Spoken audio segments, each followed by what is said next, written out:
नमस्कार, मैं अंजलि मिश्रा। स्वागत है आपका द न्यूज में। इस वक्त की बड़ी खबर सामने आ रही है। आपको बता दें कि ये साल काफी ज्यादा महत्वपूर्ण होने वाला है क्योंकि कई जगहों पर विधानसभा चुनाव होने वाले हैं और इससे पहले बीजेपी ने एक बड़ी जीत दर्ज कर ली है। जी हाँ, बिल्कुल सही सुना आपने।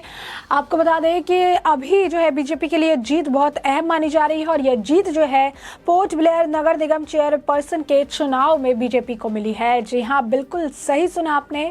पोर्ट ब्लेयर नगर निगम चेयरपर्सन चुनाव में बीजेपी ने कांग्रेस डीएमके गठबंधन के उम्मीदवार को हराया है और यह जीत बहुत ही ज्यादा महत्वपूर्ण जीत मानी जा रही है।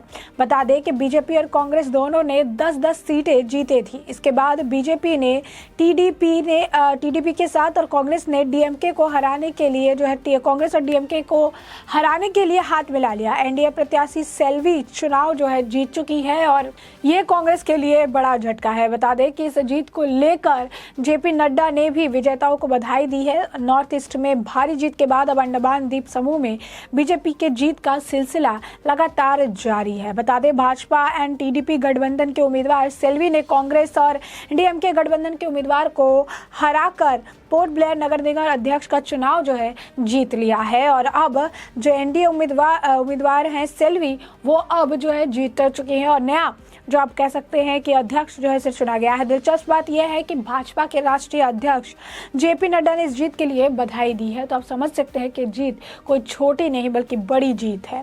बता दें आपको, सिर्फ यही नहीं, टीडीपी के सांसद केसी नेनी नानी ने भी अपने परिवार के साथ प्रधानमंत्री नरेंद्र मोदी से मुलाकात भी की है। वहीं आपको बता दें कि पोर्ट ब्लेयर में बीजेपी को जो ये जीत मिली है, इसे लेकर जो है बीजेपी के राष्ट्रीय अध्यक्ष जेपी नड्डा ने लिखा कि पोर्ट ब्लेयर नगर परिषद चुनाव में इस प्रभावशाली जीत पर भाजपा और टीडीपी गठबंधन को बधाई। पोर्ट ब्लेयर के लोगों के लिए आपकी कड़ी मेहनत और समर्पण रंग लाया और यह जीत लोगों के में जो है पीएम के विश्वास का प्रमाण है। यानी लोग जिस तरीके से प्रधानमंत्री में विश्वास कर रहे हैं, ये उसका प्रमाण है। बता दें आपको कि ये जीत जो है काफ़ी अहम क्यों है। तो जो है बीजेपी और एन चंद्रबाबू नायडू जो है वो टीडीपी यानी तेलुगु देशम पार्टी का जो है उन्होंने इमर्ज हो गया और टीडीपी जो है किंग मेकर के तौर पर निकल कर सामने आई। ऐसा क्यों हुआ? बता दें आपको कि बीजेपी ने जो है काउंसिल जो है फॉर्म कर पाई इसी वजह से, क्योंकि इसमें टीडीपी की एंट्री हो गई। बीजेपी ने 10 सीटें जीती थी स्टार्ट में काउंसिल इलेक्शन में, जबकि कांग्रेस और डीएमके अलायंस को 11 सीटें मिली थी और यहाँ पे साफ तौर पर कांग्रेस की जीत जो है नजर आ रही थी। लेकिन इसके बाद टीडीपी, जिसके पास 2 काउंसलर थे, उसने बीजेपी के साथ हाथ मिलाने का फैसला किया और किंग मेकर के तौर पर उभर कर नजर आए। क्योंकि जहां कांग्रेस और डीएमके गठबंधन के पास 11 थे तो वहीं बीजेपी के पास महज 10, जिसके बाद बीजेपी और टीडीपी ने हाथ मिला लिया और बीजेपी के पास 12, मतलब गठबंधन के पास टोटल 12 जो है आप कह सकते हैं कि वेटेज आ गया, जिसके बाद बीजेपी जीत गई। बीजेपी लेड अलायंस के पास 13 काउंसिल्स हो गए, जिसमें एक इंडिपेंडेंट जो था, इंडिपेंडेंट ने भी बीजेपी को अपना समर्थन दे दिया, जबकि डीएमके और कांग्रेस को 11 पर ही संतुष्ट होना पड़ा। बता दें कि काउंसिल के 21 मेंबर्स हैं और 21 में से 13 का बीजेपी को साथ मिलते ही इसमें जीत स्पष्ट तौर पर बीजेपी और गठबंधन जो है टीडीपी के साथ जो उन्होंने की, उसे मिलती हुई नजर आई। बता दें कि टीडीपी ने ये फैसला बीजेपी को काफ़ी ज़्यादा जो है मंथन चला, इसे लेकर उसके बाद उन्होंने फैसला लिया कि वो बीजेपी के साथ जाएंगे और इसी तरीके से बीजेपी को पोर्ट ब्लेयर में ये बड़ी जीत मिल गई।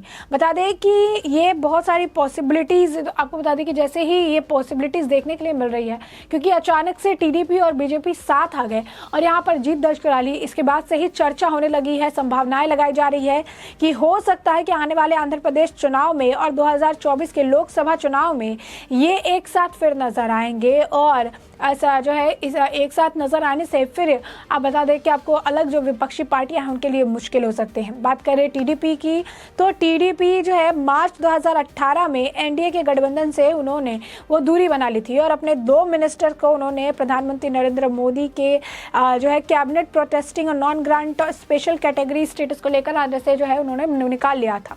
इसके बाद बता दें अंडमान लोकसभा सीट जो है कांग्रेस कुलदीप राय शर्मा के साथ चला गया और कुलदीप राय शर्मा जो है वहां पर देखने के लिए मिले। इसके बाद आपको बता दें कि आंध्रा में टीडीपी और बीजेपी की अलायंस जो है वो एक साथ आई और उन्होंने मेजॉरिटी उन्हें मिली, जिसके बाद 2014 के स्टेट पोल्स में 15 लोकसभा सीट में से आपको बता दें 25 में से 15 पर इन्होंने जीत दर्ज की थी। वही 2019 की बात करें तो इन्हें काफ़ी ज़्यादा परेशानी जो है फेस करनी पड़ी, क्योंकि इसके बाद YSRCP ने असेंबली चुनाव जो है बहुत बेहतर तरीके से आप कह सकते हैं कि जो है कॉन्टेस्ट किया, जिसके बाद 22 जो थे 25 लोकसभा सीट में से 22 स्टेट्स में जो है वहाँ पर उनका दबदबा देखने के लिए मिला। बता दें TDP जो है वो 3 लोकसभा सीट पर ही रिड्यूस हो गई, यानी कि कम जो है उनका कमता चला गया, और उसके बाद बीजेपी के हाथ भी ऐसा कुछ खास नहीं आ पाया। तो ऐसे एक वक्त में ये साथ थे, इसके बाद जो है वापस से ये अलग हो गए थे।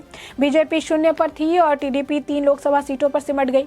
इसके बाद फिर एक बार इनका साथ देखने के लिए मिला पोर्ट ब्लेयर के इस अध्यक्ष के चुनाव में, जिसके बाद NDA गठबंधन का ये जो आप कह सकते हैं कि उम्मीदवार जो है सेल्वी वो जीत गई है। अब TDP ने मार्च 2018 में NDA छोड़ दिया था और आंध्र को विशेष श्रेणी का दर्जा न देने का विरोध करते हुए PM मोदी के नेतृत्व वाले मंत्रिमंडल के दो मंत्रियों को बाहर जो है कर दिया था। और ये एक तरह से ऐसा देखा जा रहा था कि एक प्रोटेस्ट की तरह देखा जा रहा था, एक विरोध की तरह देखा जा रहा था।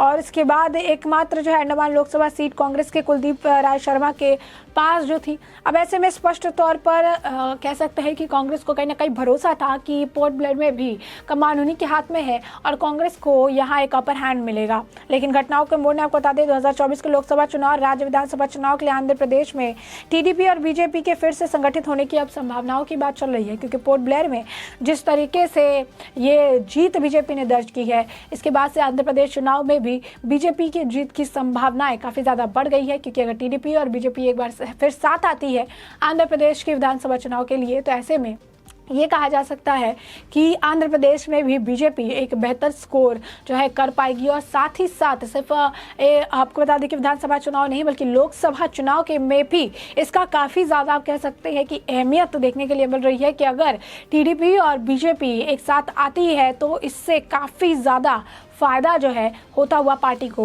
नज़र आएगा। तो बीजेपी की शुरुआती है बड़ी जीत है, बड़ी जीत इससे बताया जा रहा है, एक बेहतर जीत बताई जा रही है, क्योंकि एक अच्छी शुरुआत है। पोर्ट ब्लेयर में ये चुनाव था, 21 में से तकरीबन आपको बता दें कि 11 कांग्रेस और DMK के पास थे, तो वहीं बीजेपी के पास सिर्फ आपको बता दें कि 10 का जो है साथ था, जिसके बाद TDP ने अपने तरफ से ये प्रयास किया कि किंग मेकर बनकर उभरी और उसने बीजेपी का साथ देने का फैसला लिया, जिसके बाद बीजेपी के पास तकरीबन 12 हो गए। और उसके बाद एक जो स्वतंत्र कैंडिडेट थे, एक जो इंडिपेंडेंट कैंडिडेट थे, उन्होंने भी बीजेपी को अपना समर्थन दे दिया, जिसमें से 21 में से 13 जो है 13 का समर्थन बीजेपी को मिला और बीजेपी ने जो है बड़ी जीत दर्ज करा ली। ऐसे में हमने आपको ये पूरा मामला बड़े विस्तार से बताया कि पूरा मामला क्या है, किस तरीके से पोर्ट ब्लेयर की यह जीत बड़ी जीत है। और बीजेपी के राष्ट्रीय अध्यक्ष जो है JP नड्डा ने भी इस जीत को लेकर बधाई दी है और कहा है कि एक बेहतर विकल्प है, एक बेहतर प्रधानमंत्री के नेतृत्व में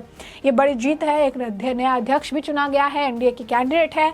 और साथ ही साथ पोर्ट ब्लेयर की इस जीत को आंध्र प्रदेश के आने वाले जो है विधानसभा चुनाव और 2024 के लोकसभा चुनाव से भी जोड़कर देखा जा रहा है, जो बीजेपी के लिए एक बेहतर और बहुत ही महत्वपूर्ण फैसला हो सकता है। ऐसे में इस पूरे मामले पर अब आपकी भी जो राय हो हमें कॉमेंट सेक्शन में कॉमेंट करके जरूर साझा करें। धन्यवाद।